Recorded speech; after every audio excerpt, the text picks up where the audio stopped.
जय श्रीमन्नारायण। सद्गुरुदेव भगवान के चरणों में कोटि कोटि प्रणाम। भगवान नाम महिमा का अगला अंक। भाई जी कहते हैं, एक श्रद्धालु भक्त प्रतिदिन गांव के बाहर एक महात्मा के पास जाया करता था।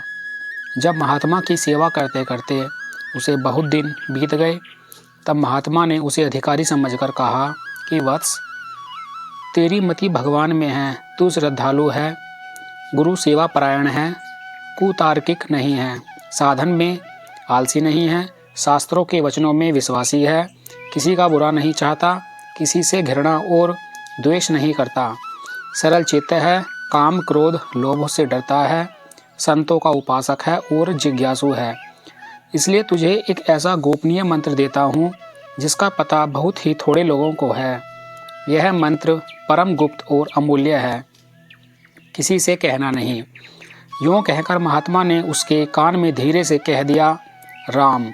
श्रद्धालु भक्त मंत्र राज राम का जप करने लगा। वह एक दिन गंगा नहाकर लौट रहा था तो उसका ध्यान उन लोगों की तरफ गया जो हजारों की संख्या में उसी की तरह गंगा नहाकर जोर जोर से राम राम कहकर पुकारते चले आ रहे थे। सुनता तो रोज ही था, परंतु कभी इस ओर उसका ध्यान नहीं गया। आज ध्यान जाते ही उसके मन में यह विचार आया कि महात्मा तो राम मंत्र को बड़ा गुप्त बतलाते थे। मुझसे कह भी दिया था कि किसी से कहना नहीं, परंतु इसको तो सभी जानते हैं। हजारों मनुष्य राम राम पुकारते हुए चलते हैं। उसके मन में कुछ संशय उत्पन्न हो गया। वह अपने घर न जाकर सीधा गुरु के समीप गया। महात्मा ने कहा कि वत्स, आज इस समय कैसे आए? उसने अपना संशय सुनाकर कहा कि हे प्रभु, मेरे मन में एक बड़ा भ्रम है, या इसका और कोई मतलब है। अपनी दिव्य वाणी से मेरा संदेह दूर करने की कृपा कीजिए। महात्मा ने उसके मन की बात जान ली और कहा कि भाई, तेरे प्रश्न का उत्तर पीछे दिया जाएगा, पहले तू मेरा एक काम कर। महात्मा ने झोली में से एक चमकती हुई कांच की गोली निकाली और उस भक्त के हाथ में देकर कहा कि बाजार में जाकर इसकी कीमत करा के लौट आना। बेचना नहीं है, सिर्फ कीमत जाननी है। सावधान रहना, कीमत आंकने में कहीं भूल न हो जाए। भक्त श्रद्धालु था। आजकल का सा कोई होता तो पहले ही गुरु महाराज को आड़े हाथों लेता और कहता कि मैं तुम्हारे कांच टुकड़े की कीमत जचवाने नहीं आया हूँ, तुम्हारा कोई गुलाम नहीं हूँ। पहले मेरे प्रश्न का उत्तर दो, नहीं तो मेरे साथ छल करने के अपराध में तुम पर कोर्ट में नालिश की जाएगी। वह समय दूसरा था। भक्त अपना प्रश्न वहीं छोड़कर गुरु का काम करने के लिए बाजार में गया। सबसे पहले एक साग बेचने वाली मिली। भक्त ने गुरु की चीज उसे दिखलाकर कहा कि इसकी क्या कीमत दोगी?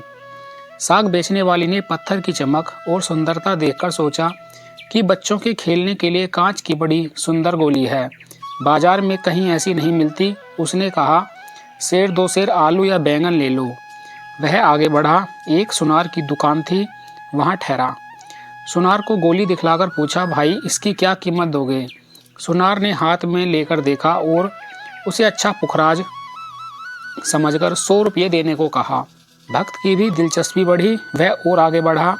एक महाजन के यहाँ गया। महाजन ने गोली देखकर मन में विचार किया कि इतना बड़ा और ऐसा अच्छा हीरा तो जगत में कहाँ से प्राप्त होगा।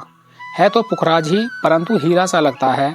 बड़े घर में नकली भी असली ही समझा जाता है। उसने 1000 रुपये में मांगा। भक्त ने सोचा कि हो न हो, है तो कोई बड़ी मूल्यवान वस्तु। वह और आगे बढ़ा और एक जोहरी की दुकान पर गया। जोहरी ने परीक्षा की तो उसे हीरा ही मालूम पड़ा, परंतु इतना बड़ा और ऐसा हीरा कभी उसने देखा ही नहीं था। इसलिए उसे कुछ संदेह रहा। तथापि उसने 1 लाख रुपये में मांगा। भक्त बेचना नहीं है कहकर एक सबसे बड़े जोहरी की दुकान पर गया। जब गुरु के पास से आया था तब तो उसे जोहरियों के पास जाने का साहस ही नहीं था। वह स्वयं उसे मामूली कांच समझता था, परंतु ज्यों-ज्यों कीमत बढ़ती गई त्यों-त्यों उसका भी साहस बढ़ता गया। बड़े जोहरी ने हीरा देखकर कहा कि भाई, यह तो अमूल्य है। इस देश की सारी जवाहरात इसके मूल्य में दे दी जाए तब भी इसका मूल्य पूरा नहीं होगा। इसे बेचना नहीं। यह सुनकर भक्त ने विचार किया कि अब तो सीमा हो चुकी है। वह लौटकर महात्मा के पास गया और बोला कि महाराज, इसकी कीमत कोई कर ही नहीं सकता। यह तो अमूल्य वस्तु है। गुरु ने पूछा कि तुमको यह किसने बतलाया?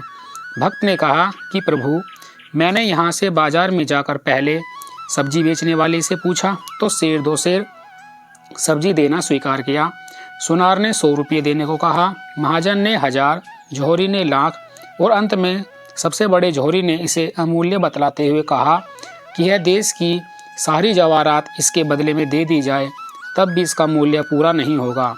महात्मा ने उससे रत्न लेकर अपनी झोली में रख लिया। भक्त ने कहा कि महाराज, अब मेरी शंका का निवारण कीजिए। महात्मा ने कहा कि भाई, मैं तो तुझे शंका निवारण के लिए दृष्टांत सहित उपदेश दे चुका हूँ, तू अब भी नहीं समझा, इसलिए फिर समझाता हूँ कि इस रत्न की कीमत कराने में ही तेरी शंका दूर होनी चाहिए।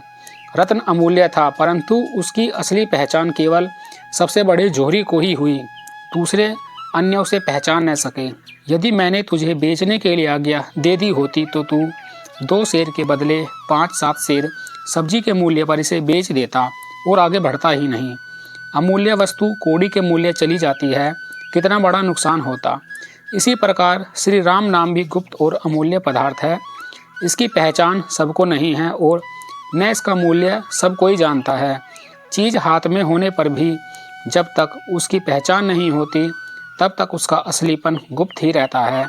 इसी तरह राम नाम के असली महत्व को भी बहुत कम लोग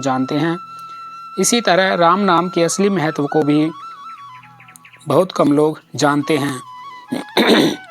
जो राम नाम का व्यवसाय करते हैं वे बेचारे बड़े दया के पात्र हैं, क्योंकि वे इस अमूल्य धन राम नाम को कौड़ी के मूल्य पर बेच देते हैं। इसी से परम मूल्यवान रत्न को 2 सेर सब्जी के बदले में बेच देने वाले मूर्ख के समान वे सदा ही भक्ति और प्रेम में दरिद्र ही रहते हैं। भक्ति और प्रेम के हुए बिना परमात्मा नहीं मिलते और परमात्मा को प्राप्त किए बिना दुखों से कभी छुटकारा नहीं होता।